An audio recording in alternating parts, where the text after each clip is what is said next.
चेतना suits commerce classes. आज हम rectification में नेक्स्ट करने वाले हैं, वो है error in 2 accounts with same amount. Last time हमने error in 1 account with suspense account किया था और आज error in 2 account with same amount करेंगे। नेक्स्ट लेक्चर में ये भी करेंगे कि error in 2 account with different amounts आए तो कैसे उसको रेक्टिफाई किया जाएगा। ये वाला पार्ट ईजीएस्ट है, इसको एग्जाम्पल्स की हेल्प से अच्छे से अंडरस्टैंड करते हैं। पहले देखते हैं, purchase of plant ₹2 lakh entered in purchase book. तो आप बड़े ध्यान से एंट्री समझें, ये क्या है, अब एरर क्या है, दोनों अकाउंट्स में है, करेक्ट। उनकी जो एरर है बट अमाउंट क्या है, सेम है। आपने क्या किया, जैसे पहली एंट्री देखेंगे, परचेज ऑफ प्लांट ₹2 लाख। आप जनरली इसके एक जनरल पुट करके देखें कि आपने क्या किया, प्लांट परचेज किया 2 लाख का, तो entry should be plant account debit to, हमें नहीं पता किस, अगर कैश पे नहीं की तो क्रेडिटर से की होगी, तो plant account debit to creditor account, ये एंट्री होनी चाहिए थी। करेक्ट एंट्री क्या होगी, plant account debit to credit account. आप फर्स्ट स्टेप में सिर्फ एंट्री का फर्स्ट पार्ट उठाएं और उसकी एक जर्नल डाल के देखें। तो मैंने यहाँ पे सिंपली क्या किया, इसका एक जर्नल पुट करके देखा, तो वो आया plant account debit to creditor account. Next part जो कि रॉन्ग पार्ट दिया होगा हमेशा, वो है एंटर्ड इन परचेज बुक। अब आप क्या करें, आप रॉन्ग एंट्री डाल के देखें। आपने क्या किया, ये जो प्लांट परचेज किया था इसको क्या कर दिया, परचेज बुक में डाल दिया, करेक्ट।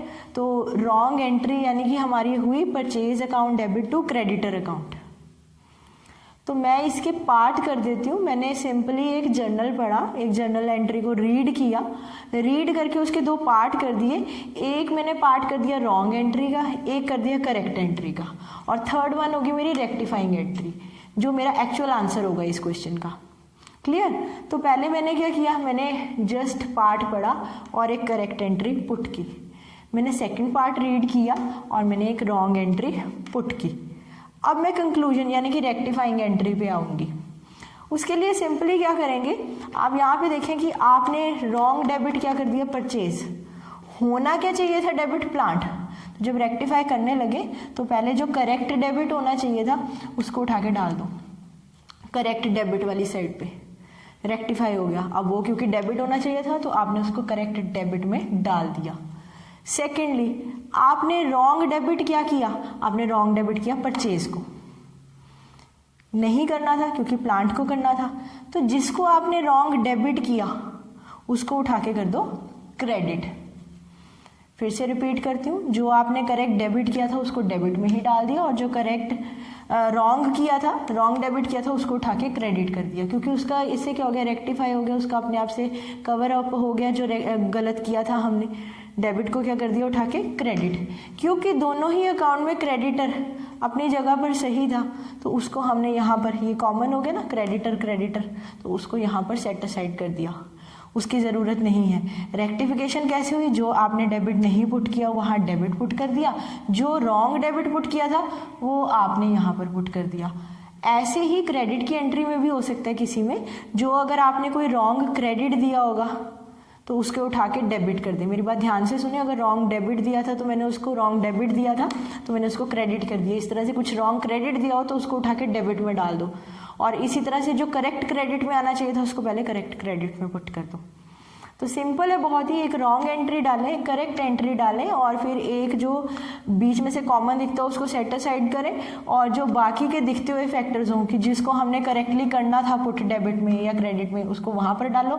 जिसको रॉन्ग पुट किया उसकी जगह पर उसको उसके ऑपोजिट साइड पर डालो, डेबिट या क्रेडिट में, एंट्री रेक्टिफाई हो जाएगी। एक और एंट्री समझते हैं, उससे और क्लियर हो। अगर ₹1000 received from X have been credited in Y's account, यही अभी जो क्रेडिट वाली बात आपको बता रही थी, आपने 1000 रिसीव किए हैं एक्स से, जो आपने क्रेडिट कर दिए वाई के अकाउंट में। तो आपकी पहले तो करेक्ट एंट्री क्या होनी चाहिए, आपने क्या रिसीव किया, ₹1000 एक्स से रिसीव किए, तो करेक्ट एंट्री शुड भी cash account debit, what comes in cash आ रहा है, cash account debit to, giver कौन है यहाँ पर एक्स, तो cash account debit to X account. Simple journal entry, I repeat कि आप जर्नल के सभी लेक्चर्स अच्छे से देखिए। अगर आपका जर्नल का बेस अच्छा होगा तो कुछ चैप्टर +1 के जैसे BRS हो गया या बिल्स ऑफ एक्सचेंज हो गया, जहाँ पर जर्नल ही बेस में आता है, तो वो आपको बहुत ईजी हो जाएंगे अंडरस्टैंड करने में, क्योंकि यहाँ बेसिक रूल है जर्नल पुट करें और जर्नल से रेक्टिफिकेशन ईजी हो जाती है। तो मैंने सिंपल जर्नल एंट्री पास की है, cash account debit to X account. और अगर मैं इसकी अब रॉन्ग एंट्री देखती हूँ, मैंने क्या किया था, क्रेडिट कर दिया था वाई को, तो मैंने एंट्री क्या डाल दी थी, cash account debit to Y account, cash account debit to Y account. तो यहाँ मैंने रॉन्ग क्रेडिट किसको दे दिया, वाई को। देना किसको चाहिए था, एक्स को। तो जिसको करेक्ट क्रेडिट देना चाहिए था उसको मैंने करेक्ट क्रेडिट में डाल दिया, टू एक्स अकाउंट। जिसको रॉन्ग क्रेडिट दिया उसका इफेक्ट कवर अप करने के लिए जिसको रॉन्ग क्रेडिट किया उसको उठा के डेबिट में पुट कर दिया, करेक्ट। तो यहाँ पर एंट्री क्या बन गई मेरी, Y's account debit to X account. फिर से रिपीट कर देती हूँ, जहाँ पर आप पहले कैश रिसीव कर रहे हैं एक्स से, आपने एक करेक्ट एंट्री पुट की, एक रॉन्ग एंट्री पुट की। रॉन्ग एंट्री में आपने देखा कि आपको क्रेडिट में क्या दिया हुआ है, आप उस क्रेडिट को उठा के डेबिट कर दो और जो क्रेडिट होना ही चाहिए था उसको क्रेडिट कर दो। ऊपर हमने एक एंट्री में डेबिट की यही करेक्शन देखी थी और नीचे यही क्रेडिट की एक देखी है। जो भी अपनी साइड पे जो डेबिट में है डेबिट में, जो क्रेडिट में है क्रेडिट में, उसको एक्चुअली वहाँ पर पुट करो, रेक्टिफाई करो। और जो रॉन्गली पुट किया है, अगर कुछ डेबिट में रॉन्ग पुट किया तो उसको क्रेडिट कर दो, अगर कुछ क्रेडिट में रॉन्ग पुट किया तो उसको डेबिट कर दो। तो errors in 2 accounts with same amount आपको क्लियर हो जाएगा।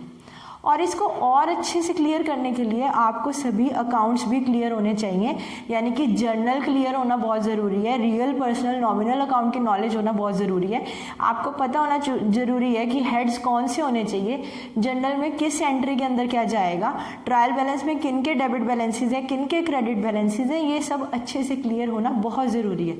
जब ये सब अच्छे से क्लियर होगा तो रेक्टिफिकेशन टफ नहीं लगेगा। नेक्स्ट लेक्चर में और डिस्कस करेंगे error in 2 account with different amounts. अभी के लिए इतना ही। अगर अच्छे से समझ आ गया हो तो नेक्स्ट लेक्चर देखना ना भूलें, और अगर आज का लेक्चर अच्छा लगा तो प्लीज़ लाइक शेयर और सब्सक्राइब करना ना भूलें। Thanks for watching Chetna Sood's commerce class.